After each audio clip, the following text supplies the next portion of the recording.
ورونو خویندو، د طالبانو نوې اداره اعلان شو.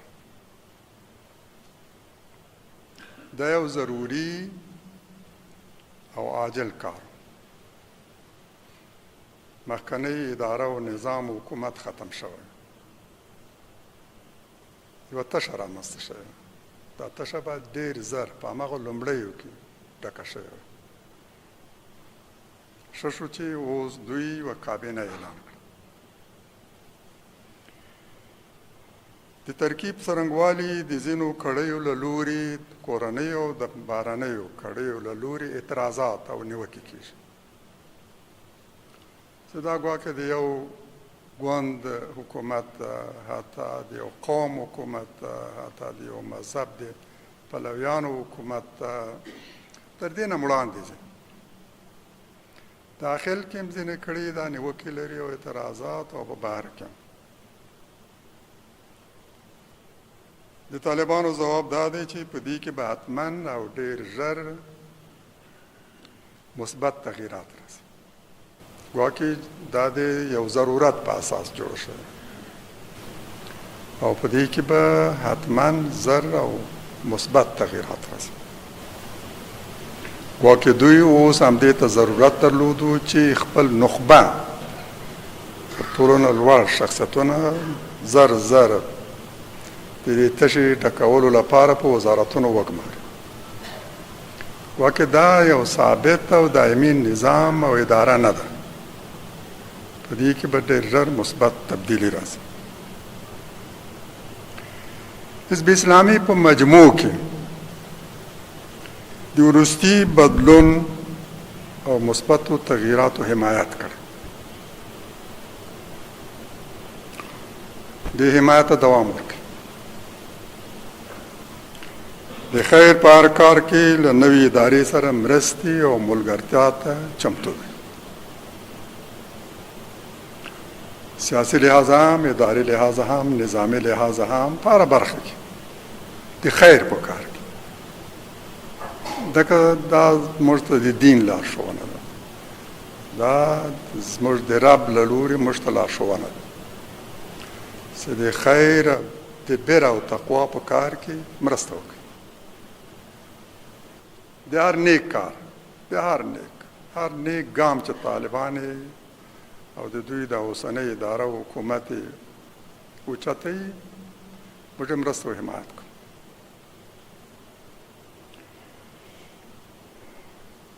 د طالبانو دا دریځ هم مثبت او رغنده ارزوو چې نوې اداره په عاجله توګه جوړه شوې او د ولس غوښتنو او ملاحظاتو ته په پام سره به مناسب او مثبت تغییرات پکې راځي. ټول افغانانو ته بیا او په مکرره توګه وایو چې د دې مثبتو بدلونونو حمایت وکړي. نوې ادارې ته فرصت ورکړي.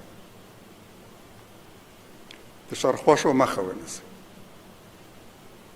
مه پرېږدئ د پردیو کرایي جنګیالي یو ځل بیا د بل جنګ اور بل کړي. دشمن په کمین کې ثبات، امن او د افغانانو د خوښې اسلامي حکومت په افغانانو نه لورېږي.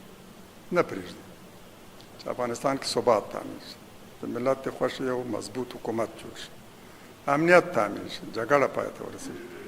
کمین کې دي، خپلې توطیې کوي او له توطیو یې لاس نه دی اخیستی.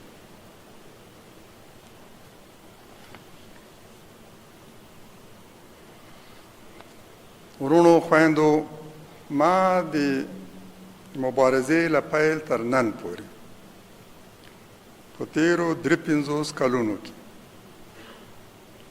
11 حکومتونه لیدلي او تر دې زیاتې کابینې حکومتونه 11 او کابینې ډېرې زیاتې. ځکه د یو حکومت په دوران کې کابینې بدلې شوې رابدلې شوې. د ظاهر خان، سردار داود، ترکی، امین، کارمل، نجیب، استاد ربانی، کرزي او اشرف غني او د طالبانو لومړی حکومت او اوس دا وروستی حکومت. دا مې ټول په خپلو سترګو لیدلې او زما همزولو به هم ټولو لیدلې.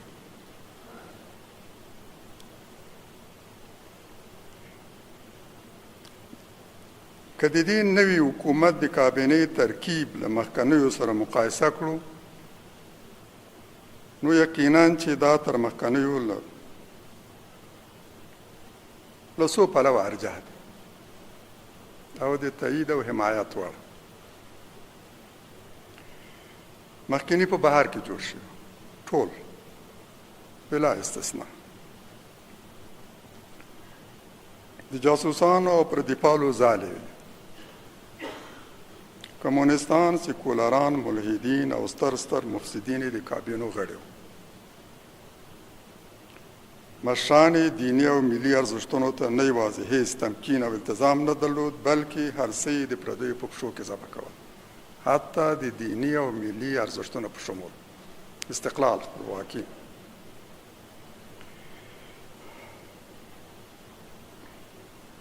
د نادر خان او ظاهر خان 50 کلن حکومت د یوې کورنۍ حکومت او 42 په لوړه کچه د یوې قبیلې حکومت. د درانیانو حکومت هم نه، په درانیانو کې د یوې قبیلې حکومت او په یوې قبیلې کې هم د یوې کورنۍ حکومت. د کمونستانو اقتدار د KGB د روزل شوو جاسوسانو حکومت.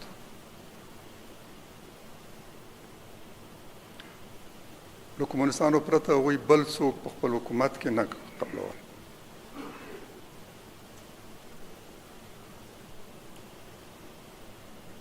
د رباني حکومت له کمونستانو سره ائتلافي حکومت، مخصوصا د پرچم له ډلې سره، او اقتدار ټول د شورای نظار او پرچمیانو په لاس کې. د کرزي او اشرف غني حکومتونه د سیکولرانو، کمونستانو او شورای نظار ګډ حکومتونه، د شمالي ائتلاف حکومت چې د مسکو او واشنگټن په خوښه جوړ شوی، د اشغال زیږنده او لاسپوڅي وو. هغه څوک پر دندو ګمارل کېدل چې یا دوه تابعیته وو، اصلي تابعیت یې بهرنی، تش د خلکو د غولولو لپاره یو افغاني طبیعت هم درلود، ولی په واقعیت کې هغوی په صادقانه توګه د نورو هیوادو تابعیت درلود او په دې افتخار کوو. او په حکومت کې توظیف لپاره تر ټولو مهم شرط هم دا و چې باید دوه تابعیته وي. زموږ دا وروستی رئیس جمهور هم دوه تابعیته و، امریکایي تابعیت یې حذف کړی نه و. انتخاباتو کې شرط دا و چې هغه به ښیي ثابتوي چې دا دویم تابعیت یې حذف کړی دی، دې ته چمتو نه شو.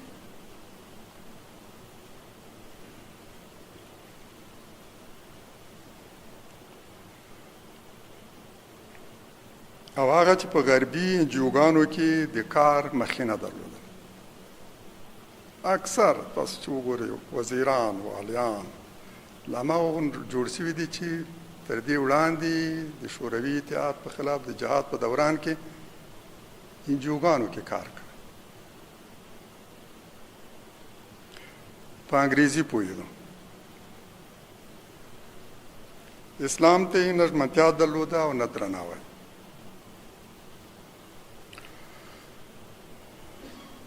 خو په اوسني موقتې ادارې کې هغه څېرې وینو چې د ناټو خلاف جنګېدلې،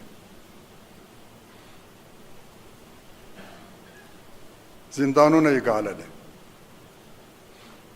د بګرام او پلچرخي علاوه په ګوانتانامو کې هم ساتل شوی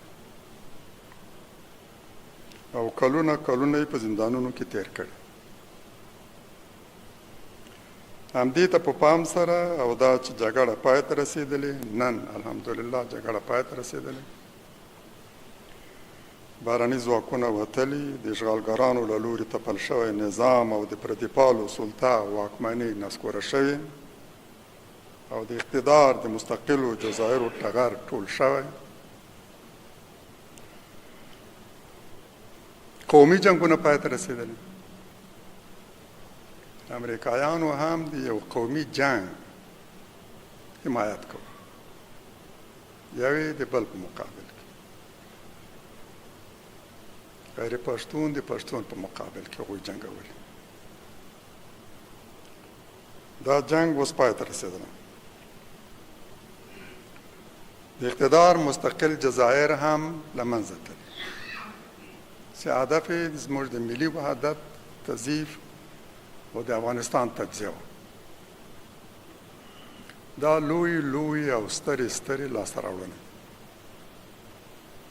دا چې په کابینه کې اوس داسې کسان دي چې تر دې وړاندې د اشغال خلاف جنګېدلي او ډېری هم په ګوانتانامو کې پاتې شوي. او دا چې دا لوی لوی کارونه په دې موده کې وشول. زموږ ستر ستر اهداف هم دا وو. زموږ لوی لوی ارمانونه او اهداف هم دا وو. د افغانستان ازادي، د اشغال خاتمه، د جګړې پای ته رسېدل، د وینو تویېدو لړۍ پای ته رسېدل. او افغانانو ته دا فرصت په لاس ورتګ چې هغه د مستقبل په ارتباط او د خپل برخلیک په ارتباط د پردیو له وسایط، فشار او ګواښ پرته تصمیم ونیسي. دا مبارزه هم د همدې لپاره پیل کړې. زموږ لوی لوی اهداف ترسره شوي. دې ته په پام سره د دې ادارې د مخالفت په ځای دا غوره ګڼو چې که ملاحظات لرو د دې ملاحظاتو سره سره پر مخالفت دې ته ترجیح ورکړو او ټولو ته هم همدا سپارښتنه کوو. که نیوکې لرئ، اعتراض لرئ په ترکیب د کابینې په سیاستونو او تر اوسه پورې چې څه شوي دي په دې باندې اعتراض لرئ، حزب اسلامي مجاهدینو ته او غړو ته مو همدا سپارښتنه ده او ټول افغان ولس ته هم چې د مخالفت په ځای د حمایت لاره غوره کړي.